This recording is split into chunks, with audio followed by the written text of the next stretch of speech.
You're a high school civics teacher now, and you're running for Congress. But I was watching former Defense Secretary Jim Mattis on one of these left-wing shows this morning. They were trying to goad him into saying some bad things about the president. He said, you know, when I retire, I go by a former general who said, when you retire your uniform, you retire your tongue. He wouldn't be lured into it. And they were trying to say, well, what's the problem with our country? And you know what he said? He said, the way they're teaching American history on college campuses and even in high schools does not make the new generation understand what the principles we were founded on, because American history isn't being taught right anymore.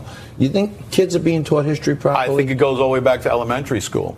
I think there's too much focus on quote-unquote negatives that the United States has been involved in, and not enough is spoken about the greatness that we have always been about.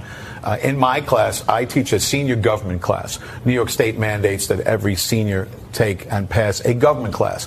And I spend a tremendous amount of time on the Constitution and the Bill of Rights. But I make sure that they know what the framers meant when they wrote that document. We go through it piece by piece by piece. So we talk about court cases. And they understand our liberties and our freedoms and why we have them and who fought to preserve them. Just as you talked about with your grandfather's generation. It was my father's generation. My father enlisted in the end of 45, right before the end of the war.